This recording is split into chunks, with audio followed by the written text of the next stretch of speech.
জহুর আহমেদ চৌধুরী স্টেডিয়ামে ঢুকতেই চোখে পড়ল কর্মযজ্ঞ। স্টেডিয়ামের বাইরে পার্কিংয়ের জায়গা থেকে শুরু করে সব জায়গায় পড়ছে বদলের ছোঁয়া। মেরামত করা হচ্ছে হসপিটালিটি বক্সের রেলিং, ঘষে মেজে ঠিক করা হচ্ছে দর্শকদের বসার আসন। দুপাশের ক্যানোপি লাগানো হয়েছে নতুন করে, চলছে আউটফিল্ড সংস্কারের কাজও। বছর ঘুরে আবারও যে আসতে যাচ্ছে বিপিএল।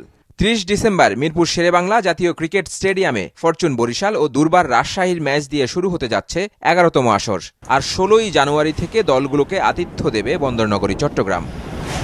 গণ অভ্যুত্থানের পর নতুন বাংলাদেশে বিপিএল পাচ্ছে বাড়তি গুরুত্ব, তাই তো নতুন করে ঢেলে সাজানো হচ্ছে চট্টগ্রাম বিভাগীয় স্টেডিয়ামকে।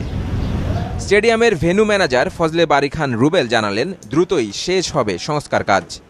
উপরের বিল্ডিংয়ের মিডিয়া বিল্ডিং এবং গ্র্যান্ডস্ট্যান্ডের উপর যে ক্যানোপিগুলি ছিল ওগুলির শীটগুলি নষ্ট হয়ে গেছিল, ওগুলি আমরা নতুন করে লাগাচ্ছে। ৩ তলায় পানি পড়তো, ওই পানি পড়াটা বন্ধ করার জন্য একটু ক্যান্টিলিভারের কাজ হচ্ছে, এটা একটু বড় কাজ।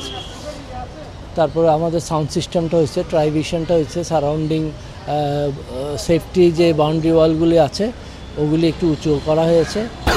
অফার ওয়ালটন ফ্রিজ কিনে পেতে পারেন ২০ লক্ষ টাকা, রয়েছে কোটি কোটি টাকার নিশ্চিত উপহার। বিপিএল এর উন্মাদনা বাড়াতে ঢাকার মতো চট্টগ্রামেও আয়োজিত হবে কনসার্ট, যাতে থাকবে দেশ বরেণ্য শিল্পী হাবিব এবং ফুয়াদ এন্ড ফ্রেন্ডসের মতো তারকাদের অংশগ্রহণ।